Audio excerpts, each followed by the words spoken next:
Hello and welcome students, আশা করি তোমরা সকলেই খুব ভালো আছো। জ্ঞানজ্যোতি কোচিং সেন্টারের পক্ষ থেকে তোমাদের সবাইকে আরও একবার স্বাগত।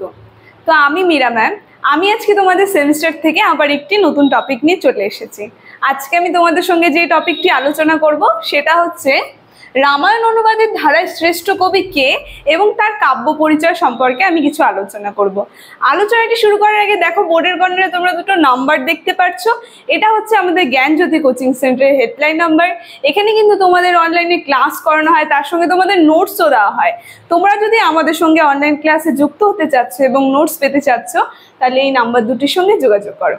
ঠিক আছে, বেশি কথা না বাড়িয়ে আমি আমার টপিকটি শুরু করছি। দেখো, প্রথমেই বললাম আজকে আমি তোমাদের সঙ্গে যেটি আলোচনা করব সেটা হচ্ছে রামায়ণের অনুবাদক ধারার শ্রেষ্ঠ কবি কে এবং তার কাব্য প্রতিভার পরিচয়। তো রামায়ণ, পৌরাণিক কাহিনীর মধ্যে রামায়ণ একটা হচ্ছে আমাদের শ্রেষ্ঠ গ্রন্থ। ঠিক আছে, এবার রামায়ণটা দেখো, রামায়ণটা আমরা জানি যে বলা হয় সাধারণত ঋষি বাল্মীকি যিনি আছেন তিনি এই রামায়ণ লিখেছেন।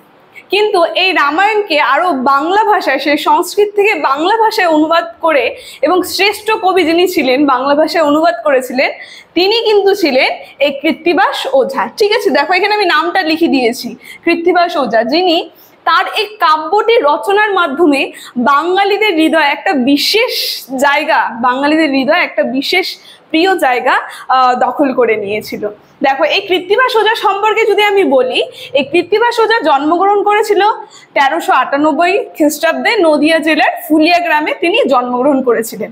আর তার যদি একটা বিখ্যাত কাব্য সম্পর্কে আমি তোমাদেরকে বলি, দেখো আমি লিখে দিয়েছি, তার যে বিখ্যাত কাব্য নাম সেটা হচ্ছে শ্রীরাম পাঁচালী।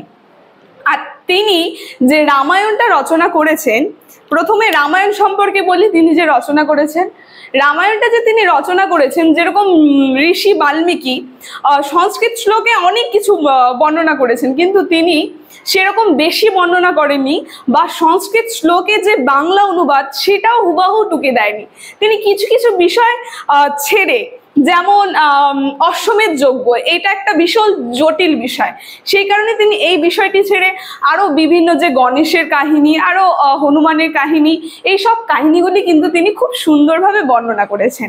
ঠিক আছে, এবার যদি আমি তোমাদেরকে এই রামায়ণ কাব্য সম্পর্কে বলি, তিনি কি কি লিখেছিলেন এবং কেমন কেমন লিখেছিলেন, তার মধ্যে বিষয়বস্তুটা কিরকম ছিল, তাহলে সেটা আমি তোমাদের সঙ্গে মুখে আলোচনা করছি, তোমরা একটু খাতায় লিখে নেবে। ঠিক আছে, দেখো বলছে যে মধ্যযুগে অনুবাদ কাব্যের ধারায় অন্যতম কবি ছিল এই কৃত্তিবাস ওঝা।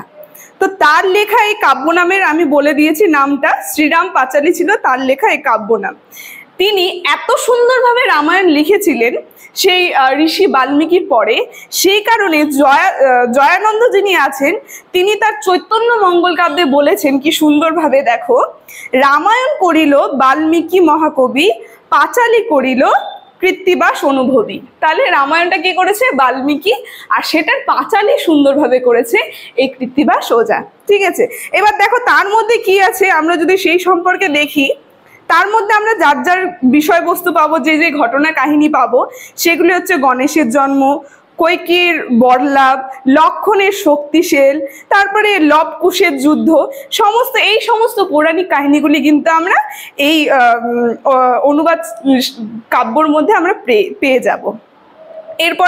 তারপরে যদি আরেকটু বলি, দেখো বলেছে যে বাঙালিয়ান পরিচয় লিপিবদ্ধ করতে কৃত্তিবাস ওঝা সিদ্ধহস্ত ছিলেন। তিনি রাম সীতার দাম্পত্য জীবনের এবং আমাদের বাঙালির ঘরের রীতিনীতিকে জীবন্ত করে তুলে উঠিয়েছিলেন।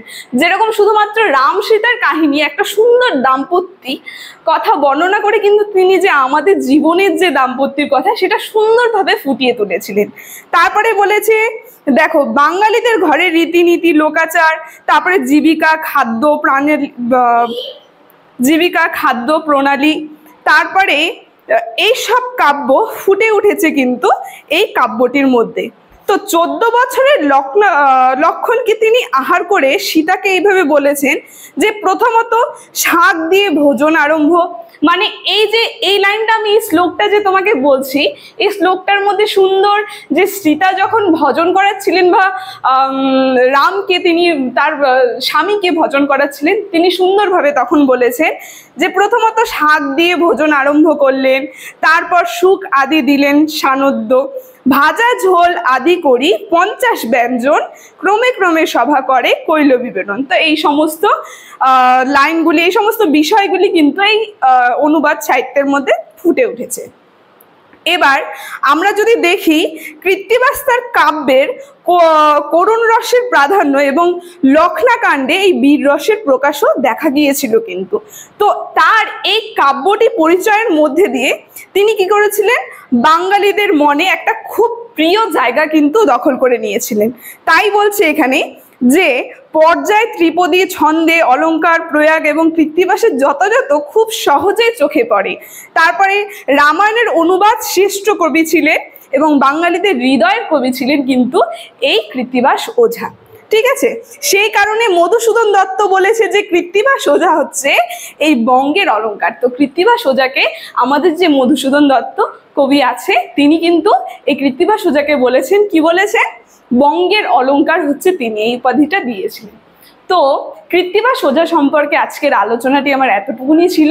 আমি আলোচনাটি এখানেই শেষ করছি।